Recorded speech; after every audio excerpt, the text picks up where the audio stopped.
Alright, welcome to the 1.65 Duelist patch and the May season review. In the month of May, we saw the introduction of 4 new cards for the month of June, which we can see has a theme of new tribal cards. Now the devs seem to emphasize that we are seeing our first neutral structure, which is Bastion. Unfortunately, it's not particularly useful when behind on board and moderately effective when you're ahead on board, since you're going to be putting down minions with more health than your opponent, since he's buffing them up by the end of the turn by 1 health. Looking at Alterex, it's a very interesting card because it gives mech decks another win condition if your first mech sword is removed. Even at a cost of 7 mana, your mech sword is super powerful, hard to remove, and could still push the game in your favor just in case you lose that first mech sword. I'd put 1 maybe for the extra mech sword. Now Diamond Golem, not really anything special, it's just another golem, but he has a really cool animation where he grabs a hammer and smashes it. Now the Objecticator is kind of an interesting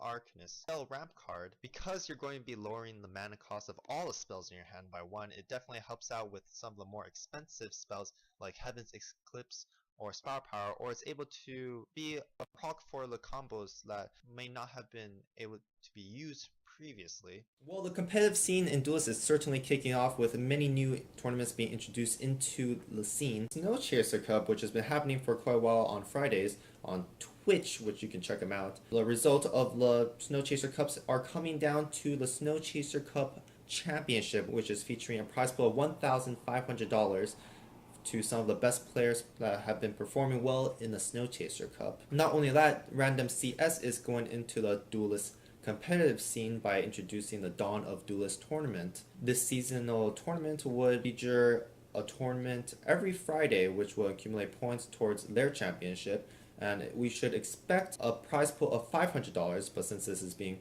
crowdfunded, be sure to make your own donation to prize pool on their Matcherino page. But the most exciting news is probably the introduction of the World Championship of Duelyst, which will feature 16 of the best players in the Duelyst scene. This should be happening sometime next year, since you'll start accumulating points in August all the way up till May of 2017. You can accumulate points through your ranking on the ladder at the end of the season, as well as your performance in tournaments. In the mid-season patch, we were introduced the next 5 chapters of the Duelyst lore, which is very exciting because we saw a little bit more information about the development of Duelyst minions. You can check out some minions who decided to come out of school to battle it out on the Duelyst battlefields in the chapter 6 of Duelyst lore.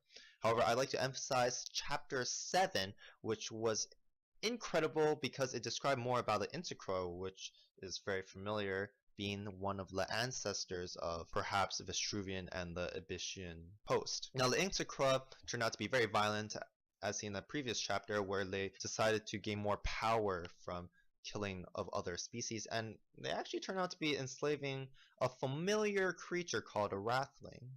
Now the Entecree, which are the females of the species, decide to distance themselves from the Intercrow because of the violent nature of the group. So we could definitely see that the Intercrow eventually become the Abyssian host just because of Wrathlings and the sacrifice and the power gains from the sacrifice. But the Entecree would probably be in care of the Vestruvian ancestor.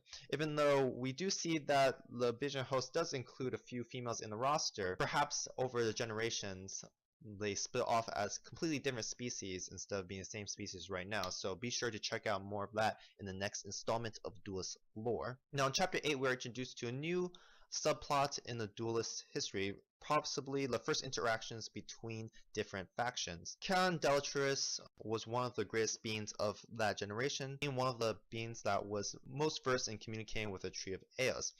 Now, the Tree of Eos is coming to the end of its lifespan, so Delatrus decided that there's to be a collection of the greatest warriors of the Duelyst world to create the Senurai, which are some of the guardians, and they had to qualify through a battle of champions, which is actually a trial of the 7 Senurai, which is one of the tutorial names, so you can check that out. Delatrus does come to pass away with the Tree of Eos, and before that the Senurai took the seed from the Tree of Eos and brought it up north to give birth to the great tree Aperon. Sadly, we do see Deldris and Eos pass away in a storm of tears of red sap. Well, welcome to the end of the May review. Be sure to check out some more Duelyst action up on the upper right, and if you want to subscribe, be sure to click on that, and you can check out the last season review down below, or is it here?